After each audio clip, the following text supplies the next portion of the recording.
getting out information that way. To the micro-blogging site Twitter next to hear examples of that.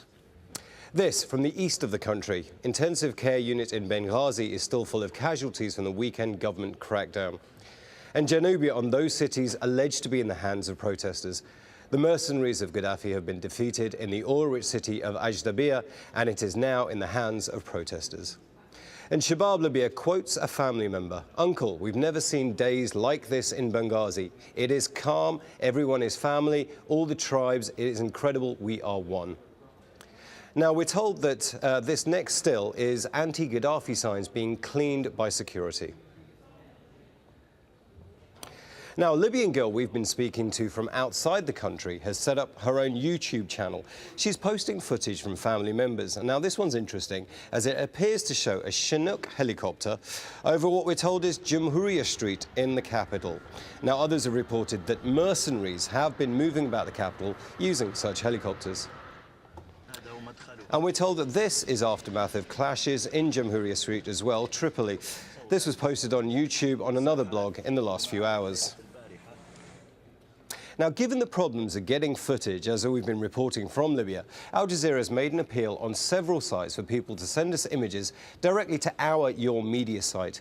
Here's one we received a few hours ago from a guy who told us it was shot on Sunday while he and his friends were on their way to Green Square. Hidden shooters suddenly started firing on the people.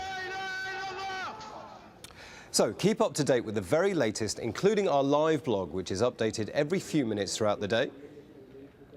AlJazeera.net/English is the place to be. There's new video, reporting, opinion, analysis from some of the best in the business, both inside and outside of Libya.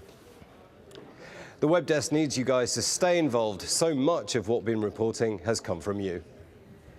Yeah, Imran, thanks very much indeed. Not just out of Libya, of course, also out of Tunisia, Egypt, and in this case, Yemen. 7 members of the ruling party in that country have resigned over what they called violent attacks on protesters.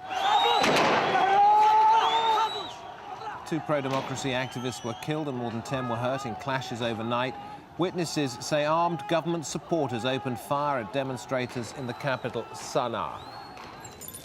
Algeria's cabinet's lifted a state of emergency after nearly 20 years. The government's hoping the move will appease demonstrators protesting weekly in the capital, Algiers, and the cabinet's also approved measures aimed at reducing unemployment.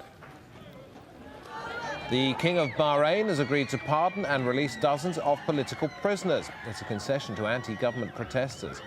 At least 50 prisoners were released, including 23 Shiite activists accused of plotting against the state.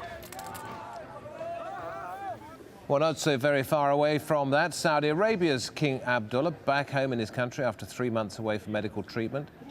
As part of the celebrations, he's given his people billions of dollars worth of benefits.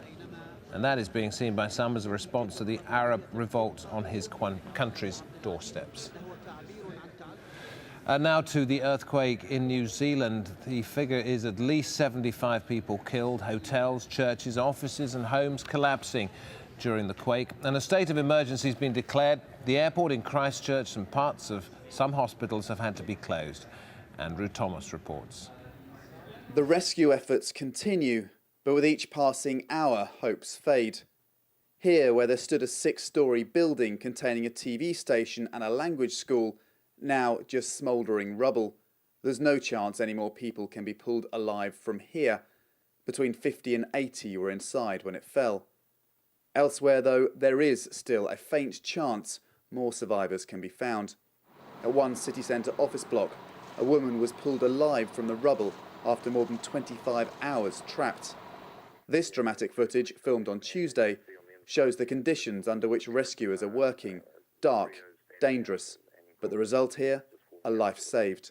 AlJazeera has obtained new footage of the moment the earthquake hit a Christian leadership meeting. There's the earthquake I told you we were going to have. That's there. The carnage it caused seen firsthand by New Zealand's Prime Minister on Wednesday.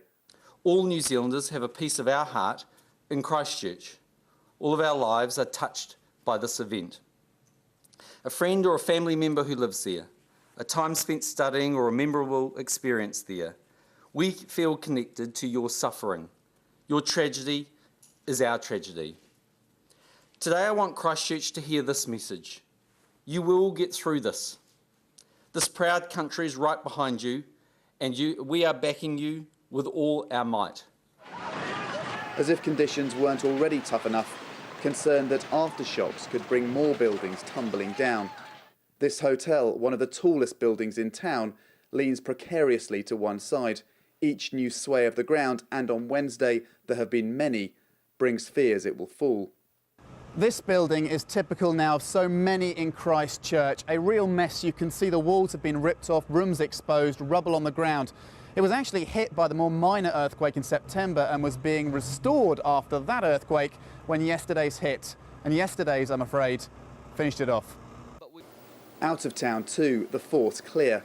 Beautiful tourist drives, now rock-strewn assault courses. In the city, everyone affected. Water, where available, must be boiled. Half of all homes without power. Those that can, leaving. Christchurch Airport reopen, but packed with people desperate to get out. New Zealand is one of the least populated countries on Earth, famous for its wide open spaces. The terrible irony here, that this quake hit one of its most crowded places at one of its busiest times. Andrew Thomas, AlJazeera, Christchurch. Now, returning to events in Libya, you may remember around about 30 minutes ago we were interviewing here the commander of Libyan forces, the army commander of Libyan forces in Tobruk, said he and his men had quit.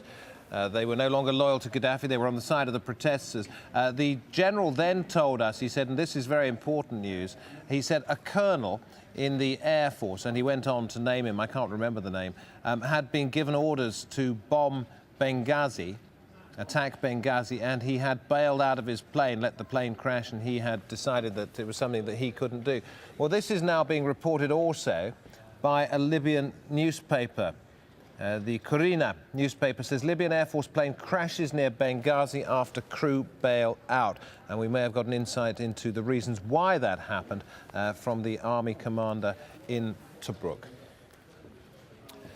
An American woman's been sentenced to death for the murder of a man and his young daughter. Shauna Ford is the former member of a right-wing militia which says its job is to secure the border with Mexico, according to members of Arizona's Hispanic community.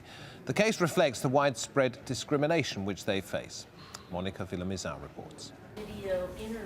43-year-old Shauna Ford. At her trial, she was often seen smiling. She didn't take the stand in her own defense and denied all the charges, but a jury found her guilty on every count.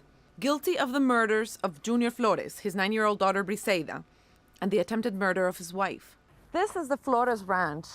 This is where the killings took place nearly 2 years ago. We're very close to the Mexican border here, and you can see the seesaw where the two little girls used to play. There's also flowers at the doorstep. The ranch has been abandoned now. The two sole survivors left the scene of the massacre almost 2 years ago.